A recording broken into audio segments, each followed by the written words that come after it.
Started. Recording in progress. Good evening.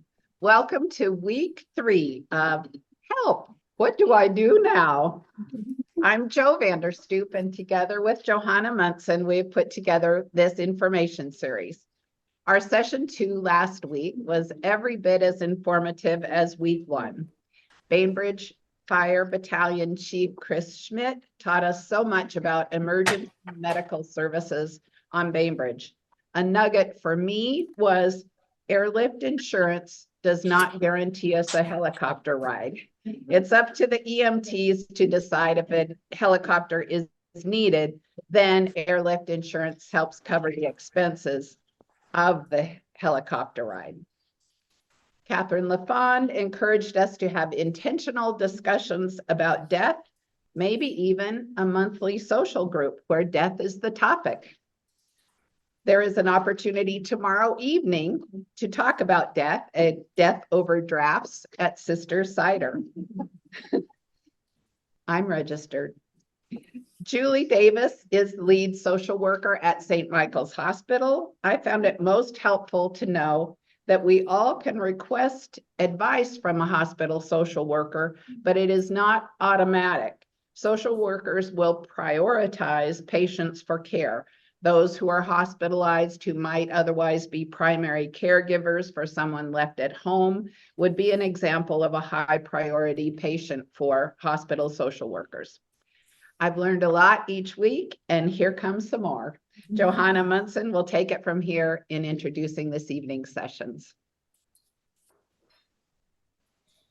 Thank you, Johanna. Joe, we're going through all the permutations of our names here. So it is so exciting to be back here for week 3. I'm really excited to hear our speakers tonight. But in it for the long haul doesn't sound very nice, does it? Some of us may live out our lives without experiencing long-term illness or disability. My mom was one of those. She was 74 when she got a sudden diagnosis of acute leukemia. She decided to try chemo, and she went into the hospital, but only lasted 5 weeks and died in a room on the hospice floor there. She was unable to come back to the island. My dad, sisters, and I were all in shock and experiencing profound grief. Even just couldn't believe that she was gone and wasn't coming back. But from her point of view, there was no long haul. I contrast that with my dad's experience. He said he'd be happy to go to sleep one night and just not wake up the next morning. Anybody feel like that? No. But he lived 11 more years, and the last 3 or 4 were definitely a long haul. He was willing and financially able to access the kinds of services that we'll be talking about tonight, as it's a huge challenge to try to manage on one's own. We're blessed with wonderful free services on Bainbridge Island with IBC and amazing hospice teams, but there's still a lot of factors to consider. There were wonderful times during those last years, of course, and I wouldn't be doing this work if it wasn't for him and the conversations that he insisted on having. And that's why I can embrace bringing mortality to a wider audience. As his physical and mental abilities declined, he found less and less meaning in his life. The one thing that kept him connected to this world was being able to get out and about, even when he was in a wheelchair. When he could no longer even do that at age 86, he thought his quality of life was basically non-existent. And I'll share the choice he made and how that took place at next week's session. Maintaining our sense of self-worth as we change can be a challenge. So I offer a poem from the book, Growing All the Way to Our Grave, by Tom Owens Towell, called Central Pledge. I'll put my Kindle screen on for the reading. Central Pledge. The central pledge to take upon rising every daybreak is falling in love with yourself anew, even agreeing to marry yourself today. That good enough self, the B+ self. So I couldn't help but share this. Can you read it? First off, I'd like to thank all of you for coming out for today's seminar on aging, right? So just think of yourself as a fine cheese, a fine cheese. Just a quick talk, a few things about edge walking. This is the collective that we started. Danielle over on Zoom is our end-of-life doula. She'll be speaking next week. You heard from Catherine LaFond, our spiritual guide, wonderful talk she gave last week. Danielle's next week, and I will also be speaking next week. So go and check out our website. We've got really good information there and would love to work with you. Okay, we're starting off tonight with our elder care advisor, Ariana Alexander-Davock. Let's welcome Ariana. Thanks, I have some tape here. Hi out there in Zoom as well. That was a great segue. Thank you, Johanna. I've been working here on Bainbridge Island for nearly 16 years. My business is called Alder Aging Support, as in the alder tree. And I was trying to narrow the breadth of what it is I do to speak to you today. And really what came up for me is why I started the work that I did. And it had to do with vulnerability. The vulnerability that comes with the changes and the losses and the changes of self and facing mortality closer than you have before. And I'll call it later adulthood. I've found over the years that none of my clients want to be called geriatric, or some don't even want to be an elder. They're like, no, thank you very much. And so later adulthood, which is a developmental stage with many phases within it, I think as Reed Price mentioned in his presentation, you know, it's not just one period in life. There's a lot that happens if you're fortunate enough. Or by some people's measurements, not fortunate enough because it didn't end in your sleep. The vulnerability that I experience with people is deep and profound, and I love it. And I was faced with renaming my business at one point, and I wanted to keep my tree logo, and it's a long story, but that's the gist of it. And alder trees are unique. They're unique in that they pull in nutrients to the soil. They lay the foundation for other species, which is uncommon for trees, plants in general. Some do, but not all. And I couldn't help but think of kind of your life and review of your life and the struggles that we have in our culture in finding value in later adulthood and a sense of self societally. And I like to meet people where they are. I like to find out what it is, what their lives are, who they are, and find a plan that suits them, that's collaborative. I work with folks, with adults experiencing changes, families of adults. And so transitions is pretty much what I deal in. And they look a lot of different ways. And navigating elder care, I think, is my sign I have here. That people come to me and ask, you know, when do I move? Do I move? What facility do I choose? And there's a lot of information, some of which you've already heard about. There's more to come this evening about types of facilities, pricing, levels of care. But really, it doesn't answer the personal question of how do you figure it out? And so I don't bring checklists. AARP has beautiful guides that will walk you through questions to ask if you're touring assisted living, or things to think about if you're wanting to stay home. What I do is help understand who you are today when you want to talk to me, and what your priorities are and how that might fit your choices moving forward. I try to create ease. And I think that all of you being here tonight, hats off to you, because getting information and planning is kind of the first step in creating a little bit of ease in whatever journey you have ahead of you. So prepare, and expect it to change. That's pretty much what I say, because that's what I see and that's what I experience. You can't be ready, but think about it, get your ducks in a row, and then live your life.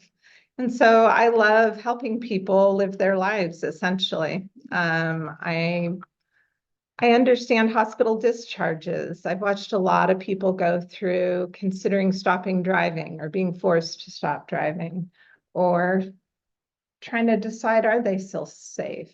Or one of the topics I like to bring up into conversation is, when will you consider stopping driving, not if? And who do you want to tell you? Or who do you want to ask? Who do you trust with something that vulnerable, to give you honest answers? And who's safe? How do you want to go about it? Something that's kind of the elephant in the room around driving, I'll just stick with driving, for instance, is the impact, the profound impact of an adult stopping driving is, well, profound. It's life-changing. And so often the hows, the whys, and the whens are less significant than acknowledging that it's a big life change. And how do you prepare for it? How do you set up your life, your world, your surroundings, so that as changes happen, you can kind of transition with ease into something new? That's kind of the whole of my focus this evening, is transitions with as much ease as possible. Care, I'll go to things a little more practical, navigating care. A lot of folks are wanting to bring care into their homes, get a little extra help, maybe with meal preparation, or a spouse that has a long-term illness. I have questions such as, who do I call? And how many hours do I start with? And how do I know? I've heard stories of caregivers stealing things, or agencies having a new face in my house every day. And those are all realities of changes, but it's not one big tamale, you know. I can't take all those factors and say, do this, don't do that. For instance, working with an agency that provides caregivers has a lot of benefit.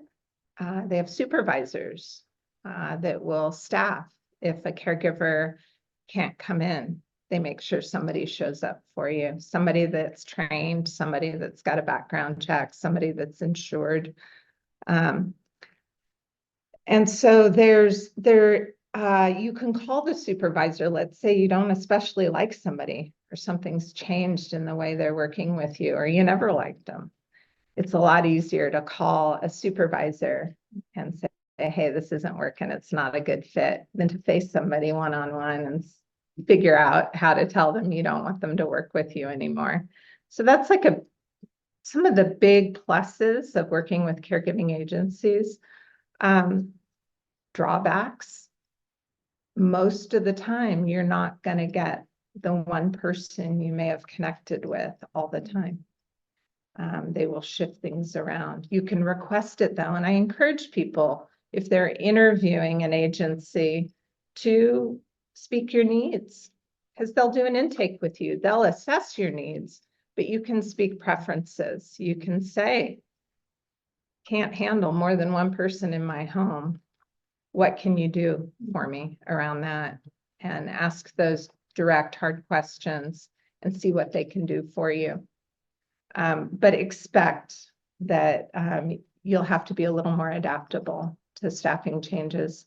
Finding a private pay caregiver can be lovely. You can find that right person that somebody you know has worked with and trusts. And when it works, it's beautiful. And when it doesn't, it is so hard for some of the reasons I mentioned. It's really hard to manage a relationship, a professional relationship and a personal relationship with a caregiver. So I say, do what you're doing, get your resources in order, talk to your family, make your connections, arrange your life in a way that you're supported, because these changes are gonna happen, most likely, unless you're Johanna's mom. And it does, you know, some of us don't have to prepare, but it's good that you are. And vulnerability comes with, I'll go back to my first statement, with loss and with health changes. And it's scary and it's hard. And it's also very rich and deep. And it's about letting go. And anything you can do to help yourself be able to let go when it's time, the little things and the big things, the better off you'll be. Yeah, thank you.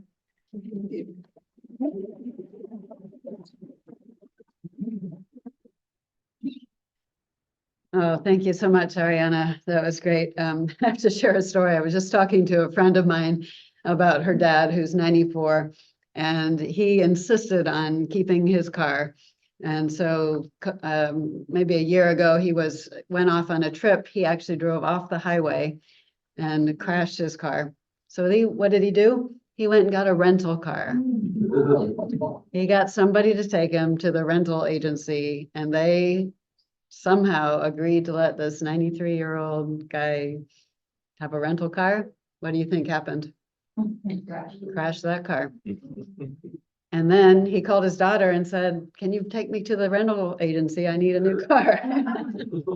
He would not let go of that need to have that independence. And yeah, it's really difficult. In my dad's case, he lived in town. He lived at co-housing. And so he was able to walk places still. And I was here on the island, so I could take him around.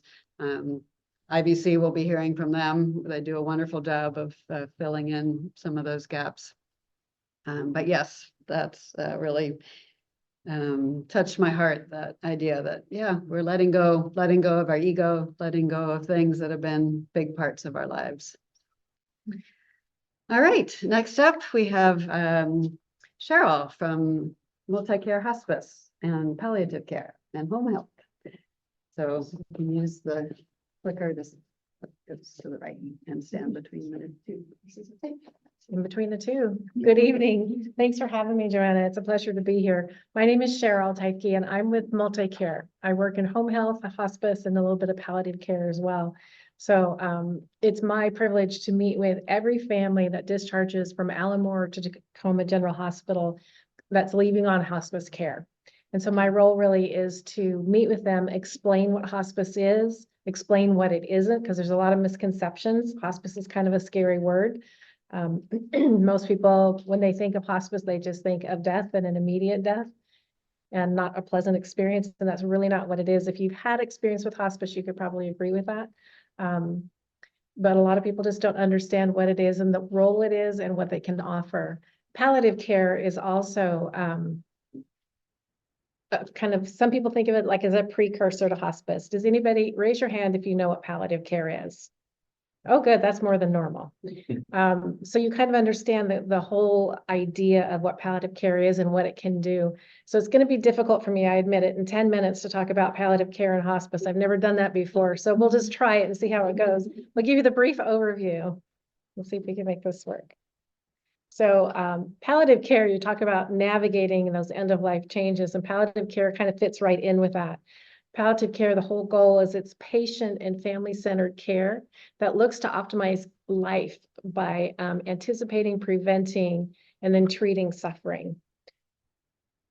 Common conditions of this, or illnesses, diseases that we see often are cardiovascular, a lot of congestive heart failure. My mother-in-law has congestive heart failure, and I can tell you verbatim what she goes through every day of her life and all the different conditions that relates to, the other effects on her body that it has. It's a lot. It's huge to manage just that one thing.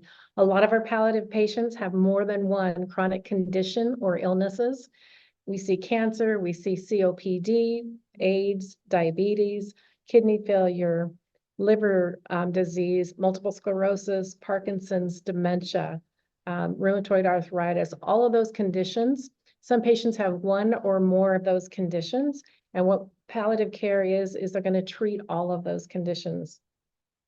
One of the biggest things is palliative care is a team approach. So in palliative care, the palliative care provider works with the patients, primary care providers, and their specialists as well.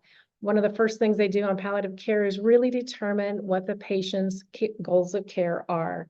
When I'm talking about goals of care, we're talking about what's important to the patient. Is quality of life or length of life most important?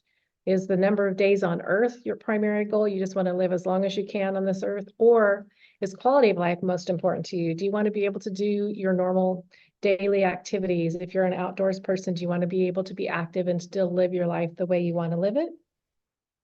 That's one of the first things they work with palliative care, is determining what those goals of care are. Because once you determine your goals of care, then that's going to determine how your health care is managed. Palliative care can help relieve suffering through the identification, correct assessment, and treatment. So going back to the heart's a good one, because if you guys have heart conditions or know people who do, the heart and the kidneys are always at odds.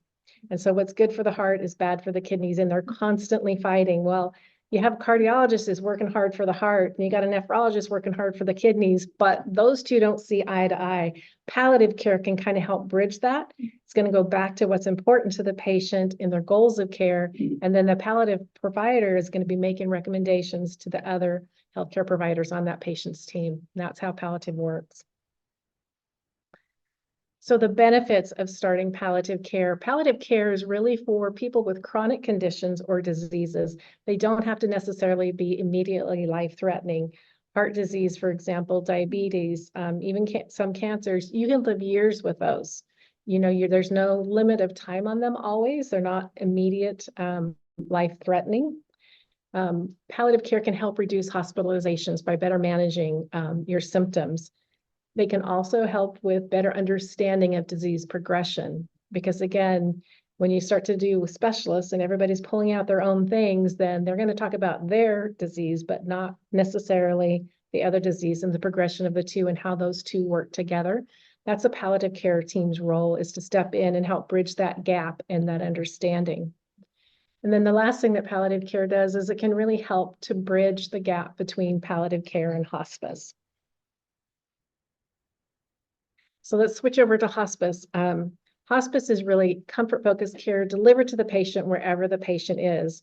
So you already heard about different living situations and places that you can go as you're thinking about transitioning living arrangements from maybe moving out of your own private home into assisted living or a different type of living facility. Hospice care goes to the patient wherever the patient is. So if you start hospice care, we're just going to follow you. So probably 75% of all of our hospice care is delivered in-home with the family as the primary caregivers. Other than that, we go to skilled nursing facilities, adult family homes, or assisted living facilities. Some patients may start out at home. I have one actually family I'm working with today. They said, we don't really know where we're going to go. Mom's a little scared. The husband is 99 years old and mom is 90. And so she's a little concerned that she's not going to be able to care for him when she gets him home. But he really wants to go home and they want to honor his wishes. So I said, okay, well, let's talk about what your options are. You can go to a skilled nursing facility. That's totally out. They didn't want that. Or an adult family home, which they're considering, or going home back to the residence with, just like you're talking about, primary caregiving brought into the home to help them stay there and help mom not be the caregiver. At the end of the day, she decided to go home. That was their goal. And so they're going to go home. And so they're moving towards home. But she said, are we okay if we just try it for a week or so? And if it doesn't work, to go to the adult family home? And I said, absolutely. Hospice goes wherever the patient goes. So if you decide in a week, guess what? We're going to help you and we're going to get you to the adult family home and we're going to continue to follow his care through that whole move and that transition. So the whole philosophy of hospice is it's healthcare beyond a cure, because in hospice, we're not trying to cure anything because we know we can't. What we're trying to do, we're not trying to extend a patient's life and we're not trying to limit a patient's life. What we're trying to do is make the patient's life the best quality it can be for as long as they have. And that kind of goes back to the goals of care that we discussed earlier with palliative care. You're going to bring that over on hospice side too, and give the patient some choices and the family choices about what is important to them and how they want to live their life. The difference between hospice and palliative is hospice does come with kind of a bit of a timeline. So to qualify for hospice, basically you're looking at a person with a life-limiting disease of 6 months or less. Palliative care, there's no timeline necessarily on there. There could be. We have a lot of patients that just aren't quite ready for hospice. And so they'll go to the palliative care method early, that they may be still qualified for hospice, but they're just not ready to make that jump yet. That's where palliative care is a good bridge to help them get over that. So let's look at the hospice team. A lot of people think that hospice is a place. That's probably when I'm sitting down and meeting with families, probably the biggest thing they think is that hospice is a place you go to get care. It is not. Hospice is best described as a medical team that goes to the patient wherever the patient is. Our hospice team includes our providers, our nurse practitioners and physicians on our staff. We have pharmacists on our staff. We have nurses, we have bath aides, social workers, chaplains, comfort therapists, trained volunteers, and then we have bereavement support as well. All of those services, along with durable medical equipment, so hospital beds, wheelchairs, walkers, commodes, oxygen, and supplies, incontinence supplies, latex gloves, mouth swabs, Chuck's pads, all of those things are covered under the hospice benefit. So hospice is paid by Medicare and Medicaid at 100%. There's no copay, there's no out-of-pocket, and there's no deductible for it. Almost all commercial plans also cover hospice at some level, and most of them pretty much at 100% as well, because if Medicare is a notoriously poor payer for everything, and if Medicare covers it, then the commercial insurances don't have a whole lot of reason to not cover it. So most of them will cover it as well at 100%. To qualify for hospice, you need a couple things. First of all, you need a referral with a qualifying diagnosis. So you need a medical professional to say, best opinion, patient has 6 months or less with a life-limiting illness. I always tell every family I meet with, though, that on hospice, we don't care about 6 months. If you meet criteria, and criteria is essentially what it takes to get your insurance company or Medicare, Medicaid, or whoever to pay for it, we're going to keep you on service as long as you need us. We would reevaluate you at certain intervals to make sure you still qualify. And that means that your insurance will still pay for it. But as long as, if your baseline is here and you're at baseline or below, we're going to keep you on service. If you get above baseline, then you graduate off hospice, which is not a bad thing. Patients do it all the time. You can come on and off hospice as many times as necessary. So it's not a one time, oh no, I don't want to start it too early because I might not really need it now. If you qualify and you're not seeking further treatment, which is further on that list, and that's a big one, you can't be seeking further treatment. No more chemo, radiation, no more heart procedures, no more dialysis for our kidney patients. If you're not seeking treatment and you just want a good quality end of life, hospice is where you want to be. You're going to get all the care team that I just mentioned, the durable medical equipment and all your supplies. What you need to also qualify is you have to live in a safe location. So we're going to send all of our care team is going to come into your home or wherever you are. So it has to be a safe location for you and for them. You also need 24-hour caregiving. Some of our cancer patients start a little bit earlier and they're pretty mobile and they can still care for themselves. Maybe they can shower, they can do all their ADLs. They can start hospice without primary caregiving 24 hours a day. But as the cancer progresses, that patient is going to need someone to help them, someone to give them their medications and to care for them, to help give them food. So we do require that you do have caregiving as you progress. And the last thing on here is we need a decisional patient. To bring a patient on hospice service, someone has to sign consent forms. So if a patient is non-decisional, then they need a healthcare power of attorney or legal next of kin to sign that. Raise your hand if you for yourself have filled out a durable power of attorney for healthcare. Oh, you guys are good. Most people have not. And most of the people I meet in the hospital, sometimes it is a huge problem because they don't have anybody to sign for them. So that's really important. If you encourage people that you know, fill them out. Husbands and wife both need them because if one gets, it goes legal next to kin, so the wife's next. But if they get injured or hurt or incapacitated themselves, then there's no one left to sign. So the benefits of going on hospice earlier is that the patient gets to determine the goals of care. And in hospice, people think that you're just going to be medicated to the point where you can't interact. That's a choice and a goal of care. And if your goal is to be as alert and oriented to your family and friends as much as possible, then that's what we're going to do. And that's what the pharmacist team will work with, is to get you there. If it's just to manage your pain at all cost, that's what they're going to do, is manage that pain. It also helps keep you out of the hospital. A lot of times, end of life, you're just in the hospital, they're managing symptoms, fluid overload, shortness of breath, agitation, all of those things we're going to manage on hospice at home in the sick. The other thing is hospice. The one thing about hospice people don't realize is hospice is as much about the family as it is the patient. And it's the only place in healthcare where you find that. We're focused on our patient first, but we also know, again, 75% of our families are at home being cared for by their loved ones. And if the loved one isn't doing well, that patient's not going to do well. So our team, our nurses and our social workers really dial into how well the caregivers are doing and help get them resources if they're not doing well. So when is the time to seek hospice? When you're no longer seeking treatment for a life-limiting illness with a diagnosis of 6 months or less, that's when you want to go on hospice. Probably 75% of our patients come on within the last 10 days of life.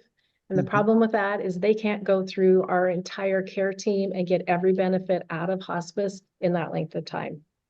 So it's a hard decision for some people that they just can't accept. That life is coming to an end. But if you can get over that, and if you have that diagnosis, I encourage everyone to do it. And I can say that because I'm not clinical, I'm not a nurse, but I've been through hospice with several family members, and I've seen the difference that it makes in their lives of when you do and when you can accept that help. So the help is there and it is paid for. So thank you.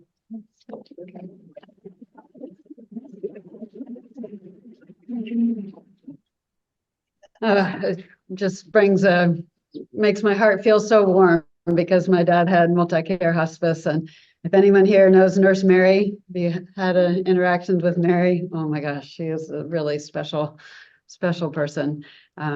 So yeah, my dad almost got kicked off of hospice. He was doing so well. And then he had another fall, and that was when he made his decision to not eat and drink. And we'll talk about that next week. Try to get this out of the way here. Okay, great. Well, I'm going to grab my deathbed cards, because we had fun with that last week. So take a little break here.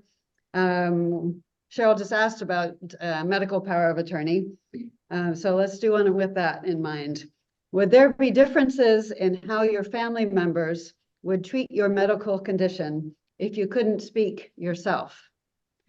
Would there be differences among your family members, how they would treat your medical condition? So would they agree, basically? So A, no, I've been very clear with the instructions. B, They would argue, but ultimately agree. C, yes, they struggle with choosing a restaurant.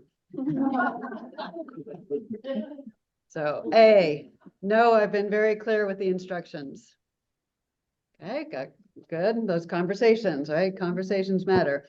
B, they would argue, but ultimately agree. Got some arguing people. Yeah, well, we have different opinions. That's what happened with my mom. We hadn't had the conversations. I wanted her to come back. The doctor said no, she can't even get in an ambulance. My sister was like, oh, but we can try. Yeah. All right. And C, yes, there would be differences. They struggle with choosing a restaurant.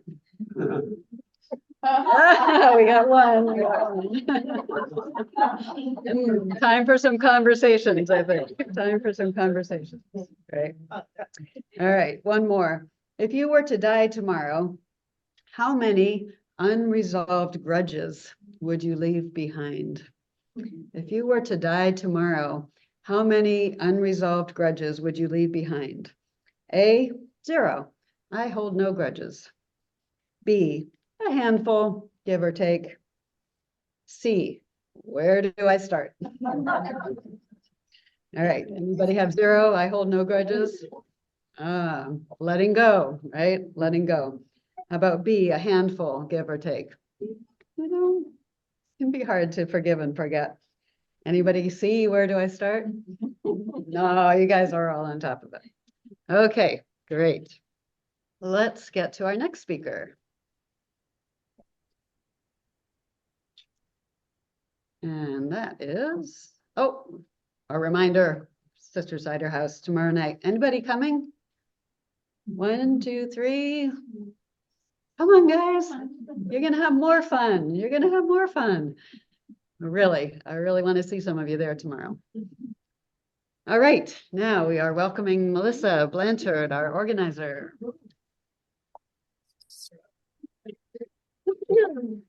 Hi, I'm Melissa, and I own a small business. It is Minimize Simplify. Am I in the right spot?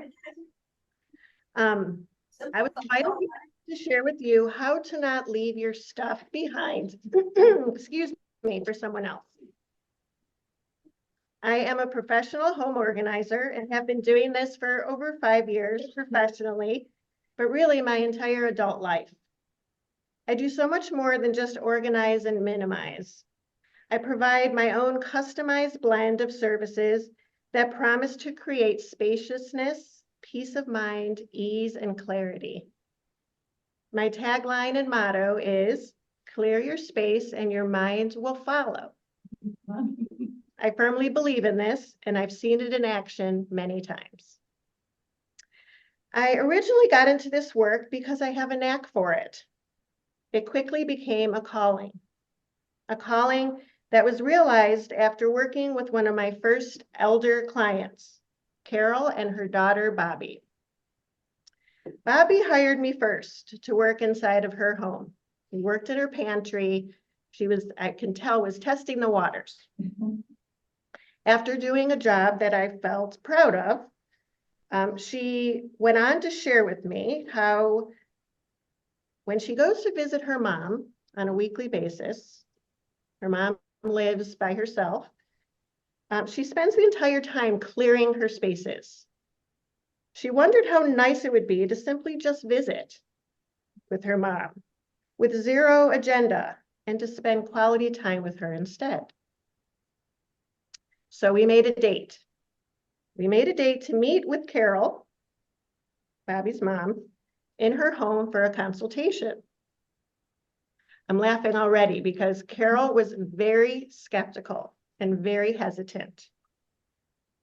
And that's not funny on its own, but what was funny was that she gave me the smoldering stink eye the entire 45 minutes. If she looked at me, it was daggers. So she reluctantly agreed on a date and time for our first session. I was very nervous before the start. How was I going to gain her trust? How will she ever let me inside the corners of her cupboards, drawers, and life? So we started with the easy stuff, the low-hanging fruit. In this case, items that she had already earmarked for donation. We moved on to the entryway, which was her first, she explained to me that this was a difficult space for her because she comes inside the door and she plops things down and doesn't always have the energy to pick it up afterwards. This is where she witnessed her first taste of spaciousness, or what I like to call the wow factor. After an hour had passed, the entry was cleared, and she could move through the space with ease. She was visibly delighted, and so was I. Whew. After the session, she offered me a cup of coffee, and I sat with her and listened to a few of her stories. Slowly but surely, the beginning stages of trust started to build, and the beginning of her leaning into the process.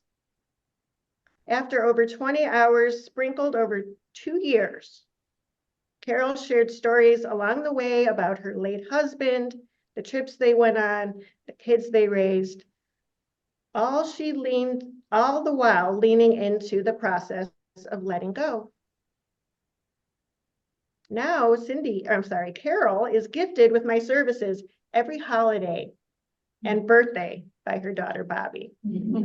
So now I've become a gift, and it's wonderful. So now Bobby can spend quality time with her mom, and for that, she is very relieved.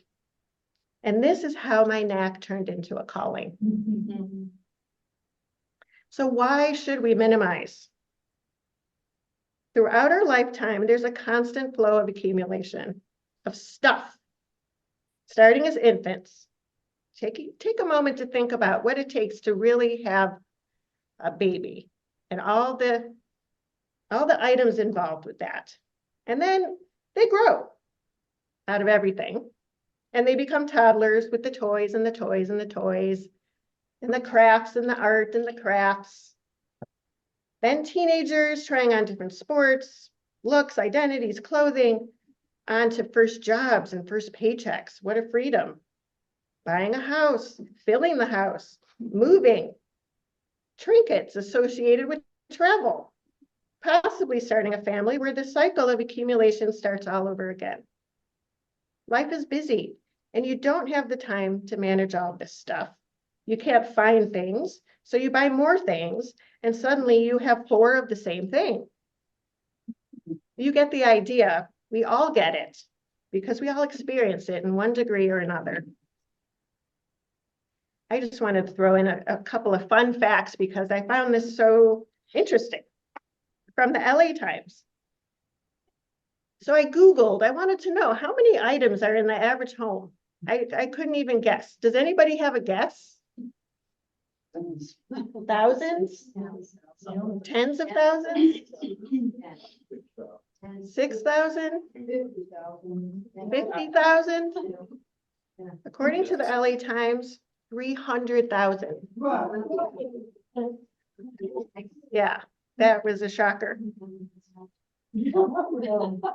From NPR, the average size of the American home has nearly tripled in size over the past 50 years. And still, from the New York Times, 1 out of every 10 Americans rent offsite storage. The fastest growing segment of the commercial real estate industry for the past 40 years.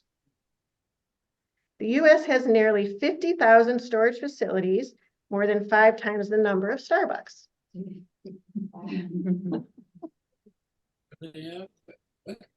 I'll keep going later. Actually, in that breakout session, I'll throw some more out for you. So what is minimizing? Also known as decluttering and downsizing, minimizing is simply the process of letting go of the items you no longer need, use, or love. It's taking a mindful eye on each item in your home and gently weighing in on whether you need it, use it, or love it. That's it. That's the whole thing. I can go into the benefits, but I'd rather wait until the end and talk about how do we get started? And it starts with a consultation. It starts with a meeting and a connection between you and me. I'm a one-person show. And I like to keep it that way because it's all about connection. It's about relationship and building trust and having a little fun in the process. In our first session, we begin by recognizing the zones in the home. So I break down an entire home into zones, into parts. And we start with the easy stuff. And for instance, there's the kitchen zone and the garage zone and the pantry zone and the laundry room zone. I'd like to use an example of the spatula because once we figure out the big zones, then we figure out the homes for each item. So the spatula belongs in the kitchen zone, right? And then the spatula belongs in the utensils home. So what I do is we start with an easy section of your home, a zone. Oftentimes it's the kitchen. And I start pulling out everything. And it becomes a big mess at first. And then I sort all day long until everything has a pile of groupings. And then this is where the fun starts, because you're sitting down reading the newspaper, drinking a cup of coffee. I invite you in to attend your very own Everything's Free in-home garage sale.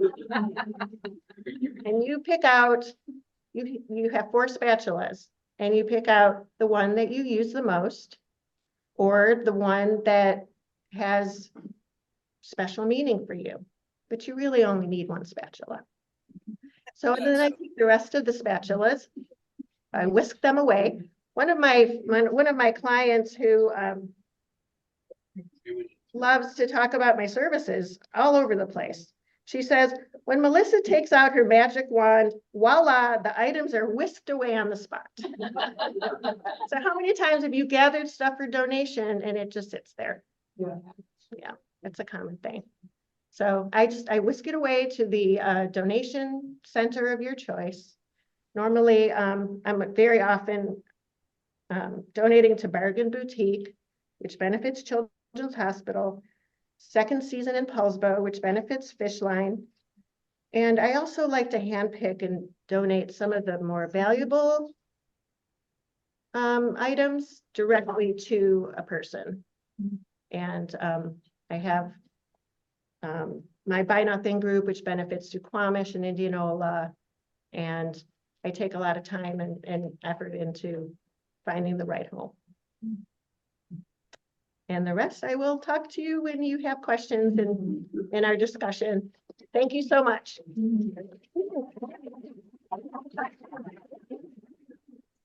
Well, that need, use, love really speaks to me because I have a garage with lots of boxes of fabric. I used to sew. My daughter danced with the Bainbridge Ballet, Bainbridge Ballet, and I loved making costumes. I loved making my own clothes, but I'm kind of busy these days, and I have given away some, but I still love some of that. So I guess I'm going to keep that a while longer. All right, our last speaker is Jackie Fabbri from Highland Volunteer Caregivers. Hello. This one? Boom, look who that is. I was going to say, how many people are familiar with IVC, but I see so many of you here and so many of you are volunteers. So welcome. We've been around since 1996. We're a nonprofit organization that started in 1996 with a handful of volunteers and a handful of clients who we call care receivers. Our mission is to, I can look here, can't I? Connecting people with disabilities that are aging, that have disabilities that limit their mobility, and connecting them with volunteers who can help them stay independent. This has been our mission since 1996. It has never changed. What has changed are the demographics of this island. In the last 10 years, our aging population on Bainbridge, residents over 65, has gone up. It has doubled, almost doubled. It has gone from 14 to about 28%. We have 1 in 4 people on this island that are over 65 years old. And due to a variety of reasons, I don't really see that changing very much. So, you know, in a world that values youth and vitality, a large and growing aging population presents a unique set of challenges. And we meet with people who need us for a variety of different reasons. And this is what a care receiver, this is why care receivers come to us on Bainbridge Island. There are people who can no longer drive or have lost mobility. They have procedures that limit their mobility temporarily. A lot of hip replacements, a lot. And those folks need about 6 weeks of transportation to physical therapy and doctors. There are people who need companionship. We'll talk a little bit about that later. There are people who want to continue participating in activities and socialize, but they can't without some help. They need a break from caregiving. Imagine a couple in a house where one person is taking care of the other, making 21 meals a week, taking care of every single need that they have. They need a break. There are people that have a limited support network. On this island, it is shocking to me the amount of people that have a limited support network. They have kids. Kids might be in Seattle. Kids might be here. Kids might be working here. They have neighbors, but really when they need a lot of help, they need a lot of support. And then there's also folks who need support, grief support groups. So who, you know, our care receivers, this is very interesting because 80% or 72% of our care receivers are women. We have about 400 active right now. That's probably no surprise. I have a typo on here. It says 64% of the women who live alone. It's 84% of the women on this island who are care receivers live alone. 20% of those women are over 90 years old. So on this island also, there's 55% or so that are over 80 years old. So 80 to 90 and up are the people that we are helping.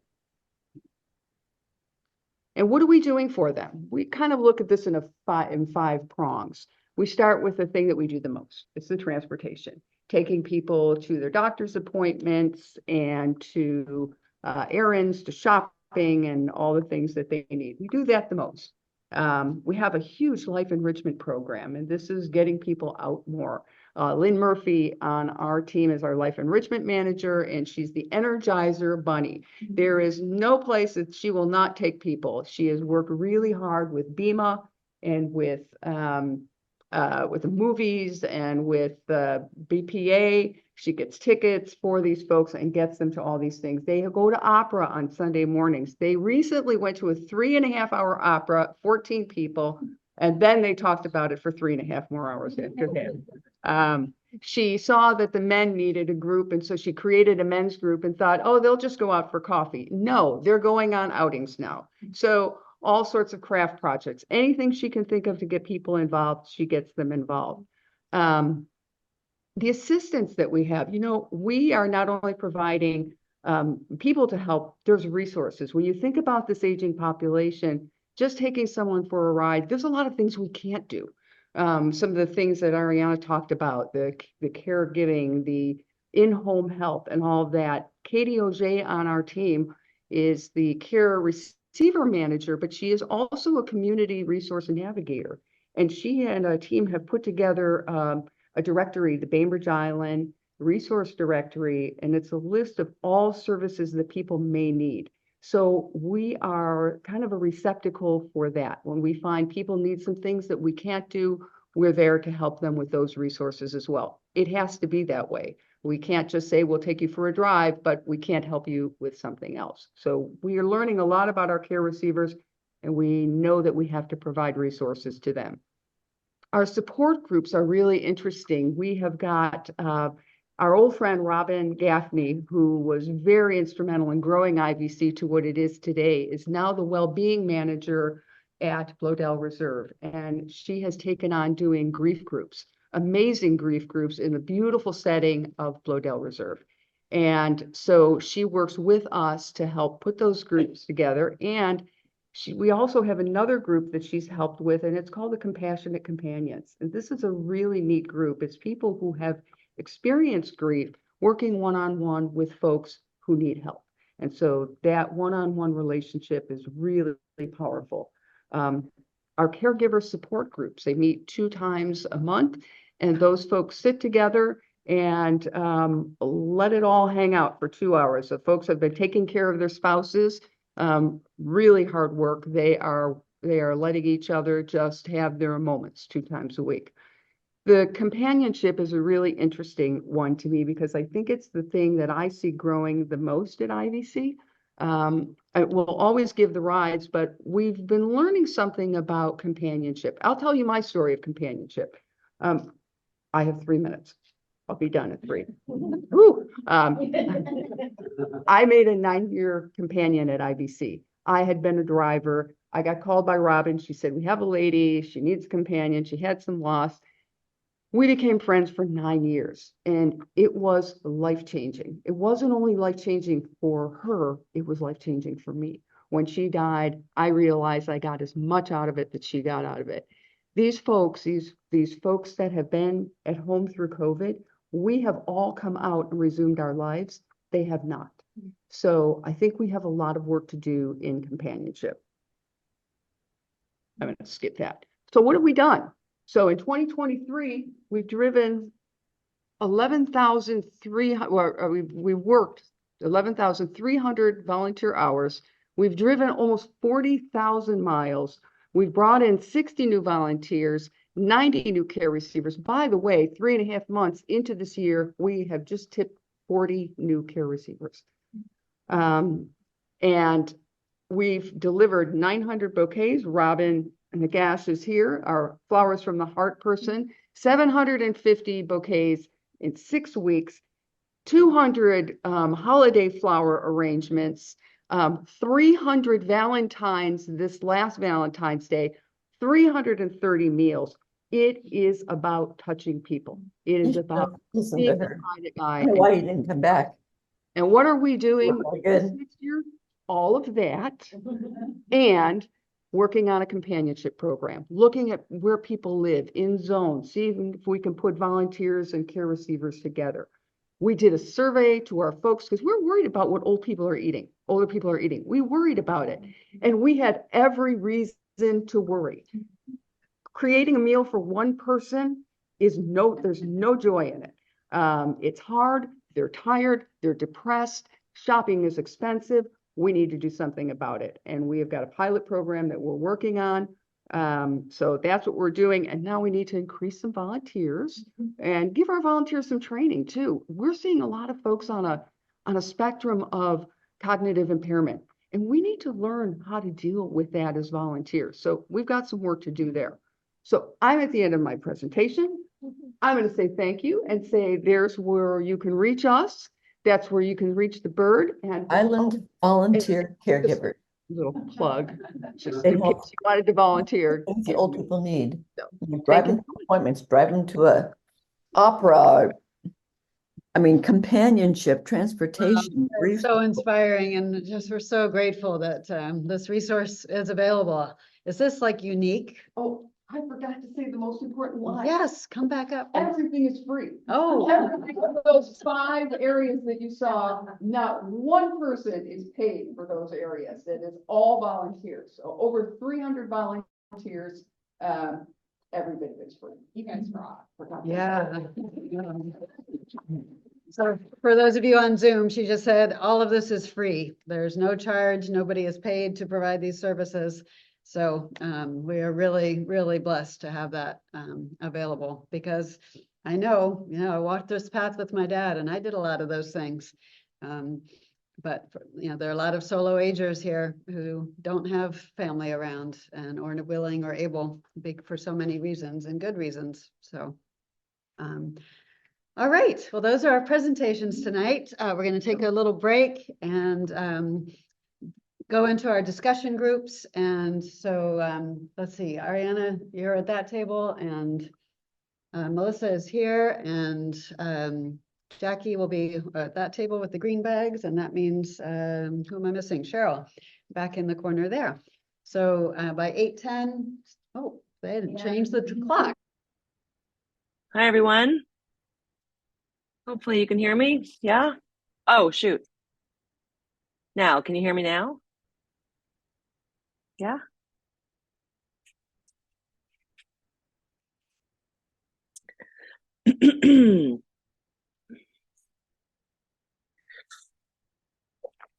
Okay, well, I welcome you to start your videos if you want, unmute. I think tonight was really robust. Really robust. I'm hoping you all feel the same way. That was 4 speakers. Last week we had 3.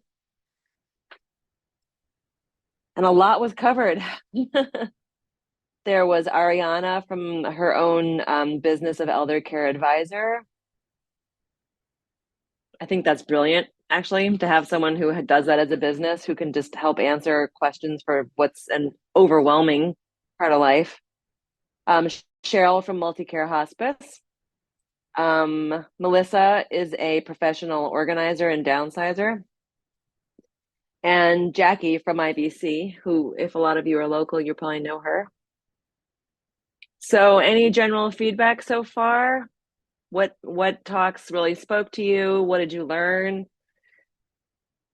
Maybe you've had experience with hospice, or you've had experience with downsizing or IBC.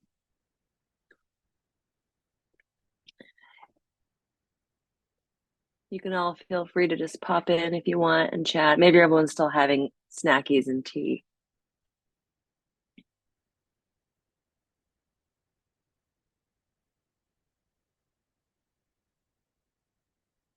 Yeah. So I actually, Melissa's a close friend of mine, the professional organizer, and I knew her for years and years and years before I hired her. And my husband and I are we both come from creative art fields, and the accumulation in our home was no joke. It was no joke. We kept old sculptures and artwork our children did when they were, a year old, and we had a major issue. And for me, a lot of it is the emotional attachment, the memory, right? And Melissa is so different than other professional organizers because she brings so much heart to it. I was really surprised at the process. She would listen when I admitted that something was like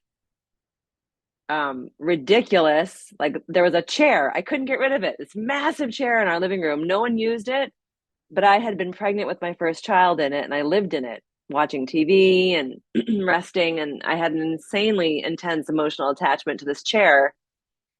And I just, she brought it up at one point, and I said, I'm not ready. I said, I know it's ridiculous, but just let's keep moving on. And then a few months later, she would just check in on the chair every now and then, but she would help you kind of think through, like, what is it that is holding you back from getting rid of that chair or that book or that sculpture or whatever it is.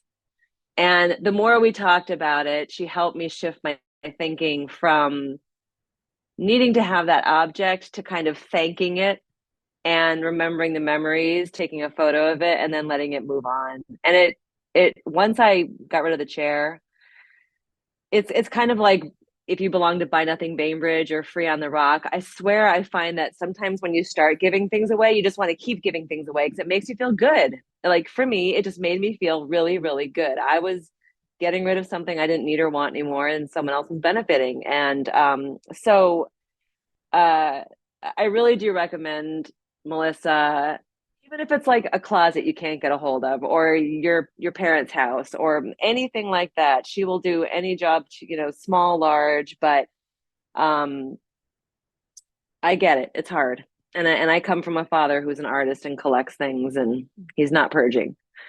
And for me, the last thing I'll say about Melissa and her work, and just this work in general, is I really do believe it's a gift to the younger generation.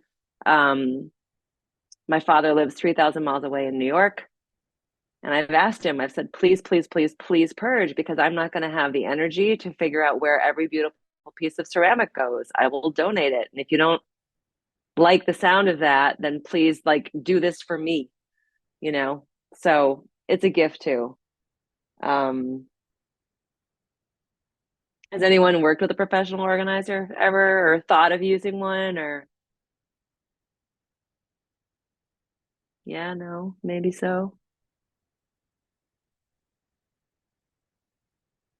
Um, so then let's start with Ariana. So Ariana Alexander-Davock from Elder Care Advisor, and she offers support in navigating health changes, home care, chronic illness, end of life, family dynamics, and more. Did her service appeal to anyone? Is that something that you could see yourself using, or?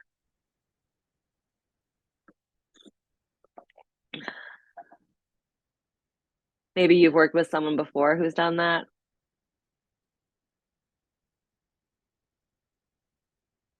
No, I got a quiet group tonight. Maybe we could do a death deck question.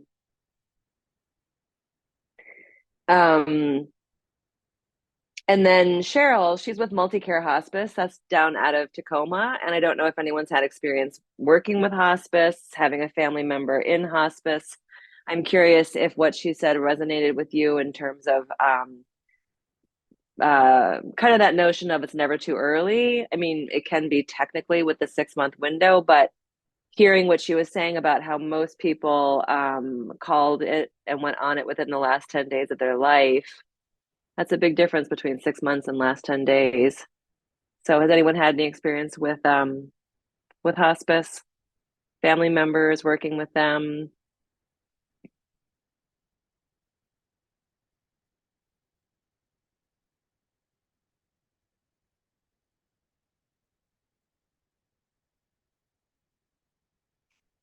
No?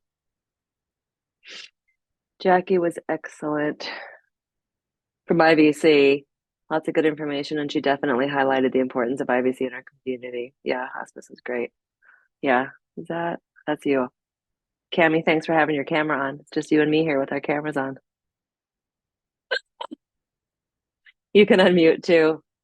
Lisa, you haven't had experience with hospice, but we are dealing with father-in-law and driving. Hi, thank you, Cami. You're welcome. I just know how I feel awful when I'm talking to, a bunch of blank screens or black screens. Yeah. So I try to keep my video on unless I'm doing something I shouldn't be doing. Thank you. I appreciate it. And I'm comfortable. It's fine. I'll keep talking, but we had a very, very short experience with hospice when our father was dying. And I was just very, very grateful for them. They came and taught us, they helped bathe him and taught us what we could do and so forth. It was only a couple of days, actually. Yeah. But now that and this was many years ago, but it is certainly something that I would consider and I'm glad to know that it's there. Yeah. Go ahead, Pam. So I had hospice with my mom who died at 102. And amazing. Yeah, amazing. She was on hospice and then graduated from it because she got, and then we got her back on hospice because, as described in here, she needed it. I mean, she was really old, and yeah, they made they looked at it, that she didn't have any, quote, heart attack or imminent or anything like that was not a factor. But the hospice, and certainly they helped her, but they helped me more because I was her caregiver. And, I watched them bathe her and I learned how to do it properly because they educated me. So in the case, I guess we could have asked for more, but let's say we had someone come in once a week, but I could bathe because I knew how to tuck her arm here and how to bend the knee there and stuff like that. Also, there are tools that are just amazing. They had this little to clean your teeth. It was more like a little bottle brush. I mean, it was, or a Tootsie Roll Pop with a sponge in. And, her mouth did get dry, and it was not appropriate to, get in there with a toothbrush. And this little No. Tootsie Roll Pop was just like perfect. Yeah. And and it permitted her to die at home, which was great. And because she was on hospice, then when she passed, I just called a number and they came in and they explained to me what they were doing, as they took the body with them. And so that was good, to talk to. So it was more educational for me, and I was able to do more for my mom because I understood some of these physical things. And in terms of the tools, I mean, they came in and they had she had some dry skin and they had a special cream for that, and they had pads and all sorts of things, and then cautioned me about how to keep her up in the bed. And so I guess the point I'm saying, one, it was very good for her, but it was wonderful for me because I learned so much. And though I didn't partake in it for a year afterwards, every few months I'd get a letter from the bereavement group, do you want to chat? And, I felt, hey, I'm not forgotten. Not that I felt like I needed anything, but it was just like nice to get this, hey, we're thinking of you, and it's been tough, and if you have any questions, call us. So they were a wonderful team, and some of the stuff, well, they had someone who came in like to bathe, but they had I'm not exactly sure if she was a nurse, but she would come in and do the blood pressure and the all sorts of the medical stuff just to keep track. They'd look at her feet, and they'd say, hey, they're looking a little puffy, this is what's happening, or okay, nothing you can do about this, but fine, we see it, and if that has the potential, you can get sores, so we're gonna have you do this. So all of this, I'm repeating what basically was in the presentation, but I guess the point I'm making is I really benefited. She benefited. I really benefited. The other fact of the hospice that was very, very good was the discussion about what hospice was at the beginning, and allowed me or permitted me to say, I don't care what happens. I'm not calling an ambulance. I'm not, if she falls out of bed, we'll deal with it. But there is no sense yet in our case. I mean, I'm sure it varies from person to person, but she's not going to get resuscitated. She's not going to call and get Herculean efforts to make her survive. And if she's cold, I'm not taking her into the, all of that is gone, because you just say, and frankly, it was her wish. And it became more vague. I mean, I don't know, we could have discussed her wishes as she got really, really old, but these were things we had discussed ahead of time. And so I felt confident in executing her wishes. So anyway, that's my side of the story. And thank you for sharing. And I love what you're saying about how you got as much from it as she did, because I think what hospice tries to do is really empower the caregivers. They educate them and empower them. And I know with so I'm an end of life doula, and I'm also now training to be a hospice volunteer just so I can have more experience. But when I was with my auntie and she was in her final days, and it's kind of like what you said about noticing her feet, your mom's feet, or things is if it's not a tragic loss where it's a gradual decline, your body does start having all of these signs of shutting down. And most of us don't know the signs, or we're scared of them, or it's frightening, and so when hospice comes in and says, okay, do you see how she's slumped like this? It could mean this. Do you see how her hands are getting mottled? They're cold. Her feet are cold. Like, this is a sign that circulation is slowing. And I don't know, for me, it's just helpful to have to have a sense of the steps of we all know kind of what's coming, but hospice really spells it out in a gentle kind way. So you're aware. And so, I mean, they're incredible people, right? Like to do that work. Yes, and like one of the things that I wouldn't have ever even guessed, but with regard to her feet, the blanket was like laying heavy on her feet and blah, blah, blah. And they said, what you can Mhm. do is get this stand. So the blanket is, I ended up having to sort of expand upon it. I put a box over her feet, but in any event, the idea Yeah. is don't have the blankets on her feet.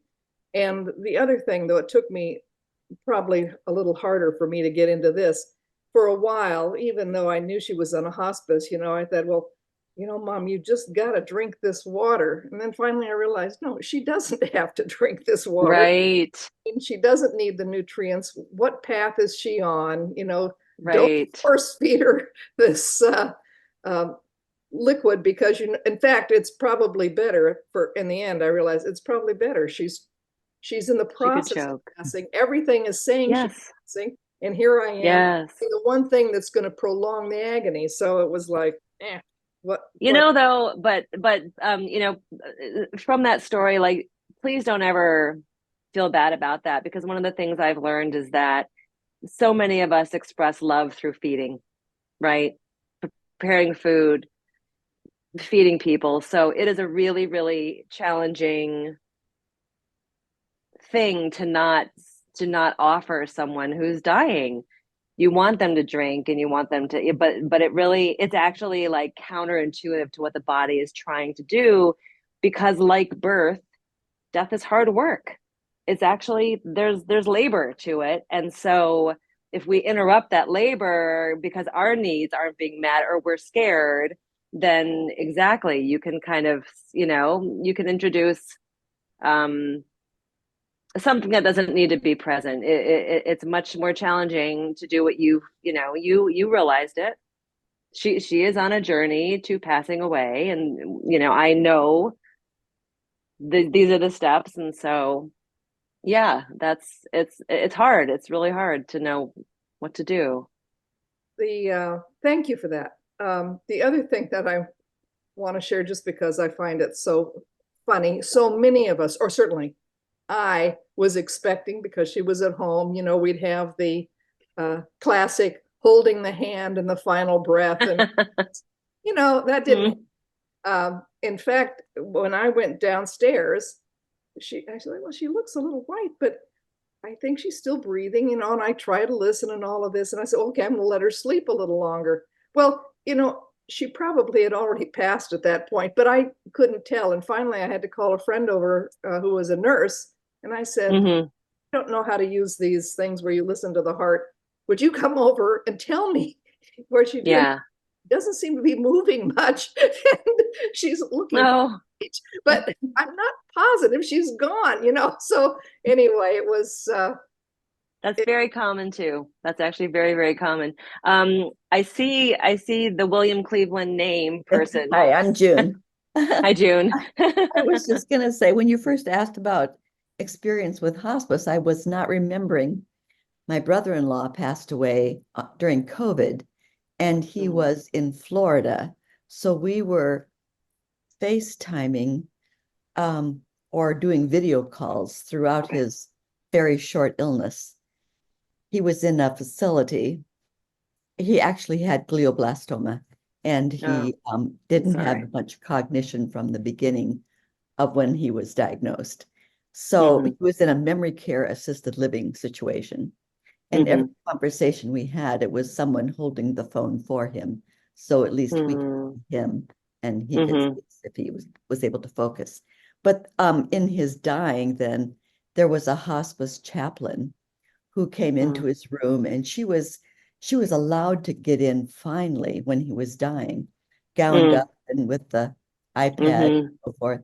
And we had a bedside kind of farewell with her, with her guitar singing. It was quite something.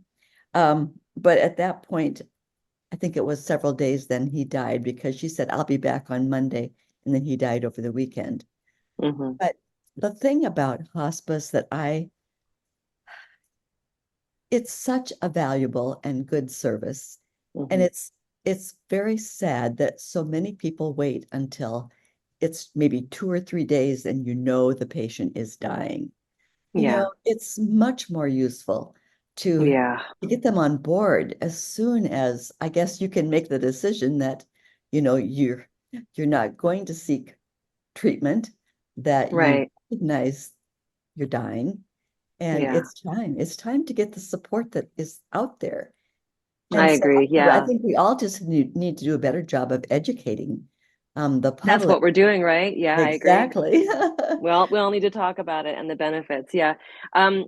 They're back Oh, they are. to summarize all of the discussions they had. So I'm going to mute us all, or everyone just mute, and we'll go back to the main group. And if you have any more questions or comments, keep feeding them to me in chat. Thank you so much, everyone. Hello. Yes, go ahead. Okay. Highlights from Ariana. Navigating Navigating elder care. navigating elder care. I know what I'm doing here. The takeaway. I don't have to say anything. But I have been coached. I've been there. The takeaway is that people need help thinking through what they want to do and no longer can do, or what they might want. So the navigation, the thinking it through, the weighing out. Is that, you were helping? I was. So what she also does, so she helps you think through issues, but then half the things that you think you want, you can't do. That's what she does. So she helps you think through the process, everything from how you handle your finances, to how you handle your legal work, to how you handle your medical work, how you get to the store, whether or not you get out of the house. I mean, there's just all kinds of stuff that you want to think through. And then once you've thought them through, you think, well, that's a great idea, except I don't know how to do that anymore. Because so much has changed. Right. Yeah. Like Things your change. technology, for example, getting into your bank account.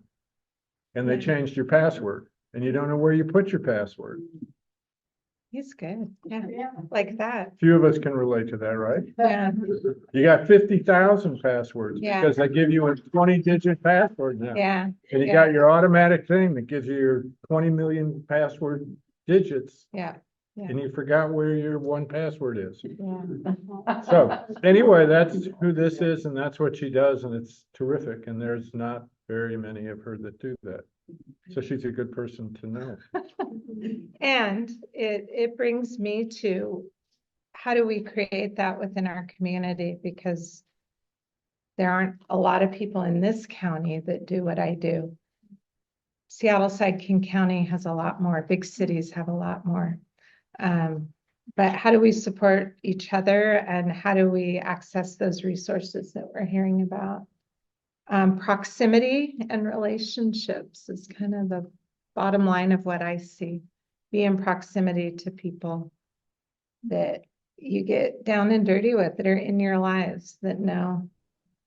And multi-generational is important. We don't have a lot of that. I was going to here. say, if you look around the room, Yeah. she has an asset that most of us don't have. A little younger. For now. Right. And we're not getting that back. Thank you. We have Cheryl and your moderator come up, please.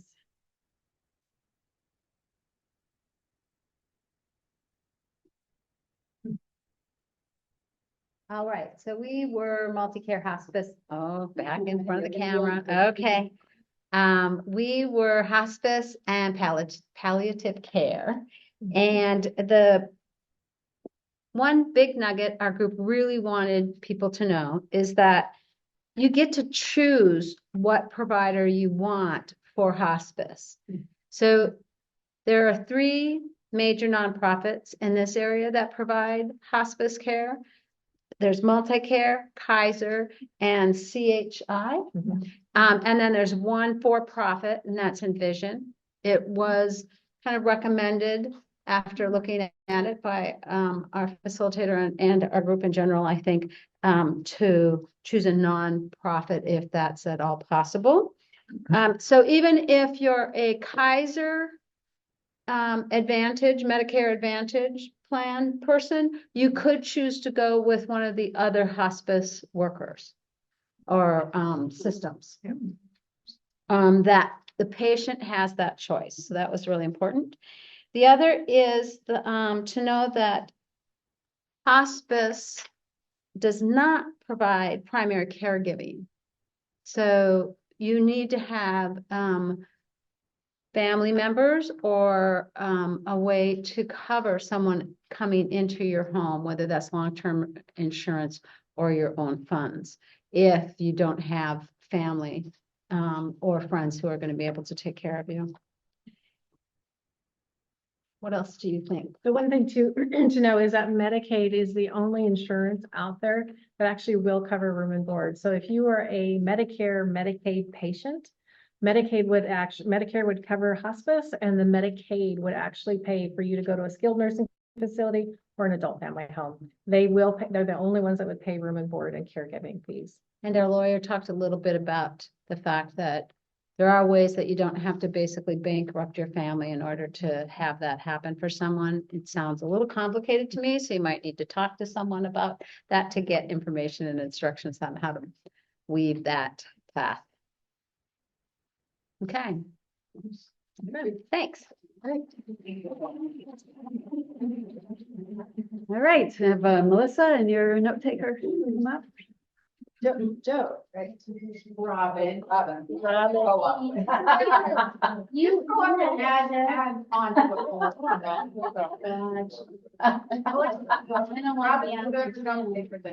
You can stay to the side. But you had a lot of really good insight Yeah. that you can share. Because I need more help. You can, I think you could do this job, honestly. You have a lot of great ideas. Well, So when we first sat down, I was asked for tips, pointers, any good ones. And the first one I said was ask for support. Many people think they can do this by themselves, and they can. I think you can. Based on some of your ideas that were very creative. But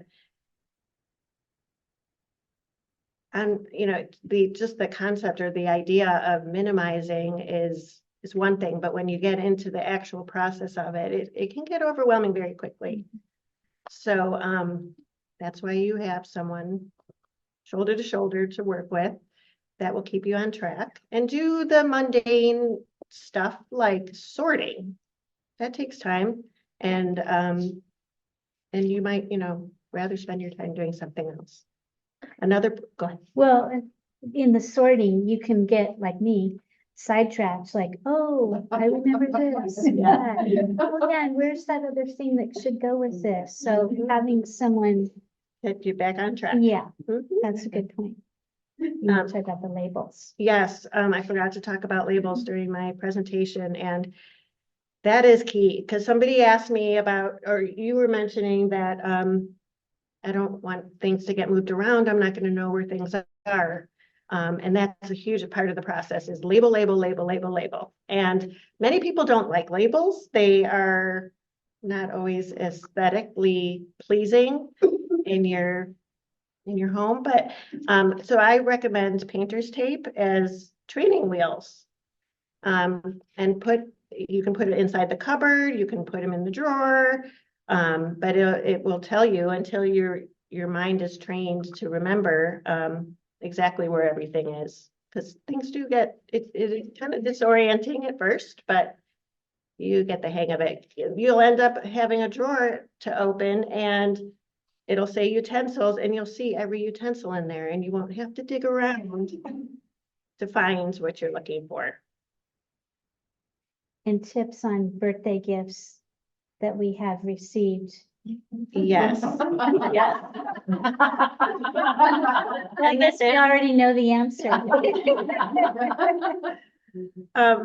I liked my second answer better. The first answer was to just say that you gave it to a friend who could really use it or need it or love it. But the second answer I liked a lot better was, and this was workshopped amongst us, that you, before gift giving time, birthdays and holidays, you say to your family and friends, I would like only consumables this year, or I would like only experiences this year. And then you're not stuck with something you don't. Yeah. Thank you. Is that everything? Okay. All right, and we'll get Jackie and Catherine. Okay. IVC. So a couple of things that I thought was important to review is that in the last 2.5 months, they've had 40 new care receiver requests, which means that someone has to do assessments. And not only that, but there's reassessments that are regularly being done too. So assessments might include not only looking at the home, but the living situation and the whole situation of that person's life. It can be much more complicated. One of the things that I love about IVC is how closely they work with all the other nonprofits on the island so they can help get the needs met that are in any given situation. And this was a little breakthrough for me to hear this encouragement to sign up early. Don't wait until you actually might need them, but you can sign up early. Who knows when you might have a situation come up in your life. But if you've signed up ahead, they know something about you. And that sounds like a pretty wise idea, I thought. What does signing up mean? Well, it means if, say for instance, you have a neighbor and you see the neighbor is maybe getting ready to not drive anymore, or has lost the main driver in their house, or is having some issues, or is lonely, you know, getting them signed up, or signing up early, meaning, well, you know, you're going to have a hip replacement. Sign up earlier than the date, your operation date. And you might go online and grab the application and then call them and get started. So they'll also for volunteering. I think that's a pretty important piece. Yeah, we need volunteers. Most of you here are volunteers. Jackie. Those of you who aren't, I'll be coming to you after. A little bit about how there's no pressure. We get a Yeah. 9 a.m. email Monday through Friday. Right. So how it works is that every Monday through Friday at 9 a.m., all of our volunteers get an email, and the email has the tasks that are needed to be done for the next 6 days. And when the volunteer gets that email, they can choose to do something, pick a task. Like, oh, look, there's Joe that needs to go to physical therapy Tuesday at 9. I've got that hour and a half. I'll do that. Or not. A lot of our volunteers go away for months at a time, and so they aren't available to volunteer, and that's fine too. It is completely flexible, and it's important because a lot of people say, well, I don't want to make the commitment. There really isn't a commitment. The commitment is you having an hour here or there to be able to help. Building companionship, not bad. Yeah. Thank you so much Thank for you. what you do. You did a great job.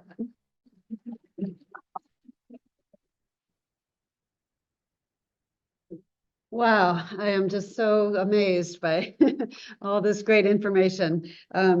One thing that I wanted to make sure you guys know is about Knights of Columbus.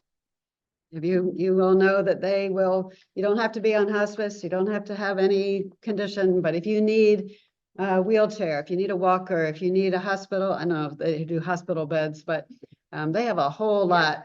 Apparently they have hospital beds, so Knights of Columbus, I'll put that information there, phone number, you just call, they deliver it, you don't have to go get it. Yeah, it's a huge, huge service that they provide. They're based in Pulso, I think now, but they come to Bainbridge all the time. There's one on me. Oh, there's one, okay, yeah, it used to be at Helpline House. They had that kind of equipment. They don't have space for that anymore. So call Knights of Columbus. Joe and I are just like, this is so much fun for us to see all the energy around these conversations. And I want to give a huge thanks to our presenters tonight, It's just such a joy to know that all these services are out there and to bring awareness to this. So please, your friends can still come next week. We've got one more week. And we're going to meet on Monday to talk about what do we need to do next, what's coming up. One thing is that I am offering some workshops along with this workbook called 7 Tools for Making Sense of Life and Death. And so if you're interested, there's a place to put your name and email in the back there. And that'll be starting in April. And next week, what do we got coming up?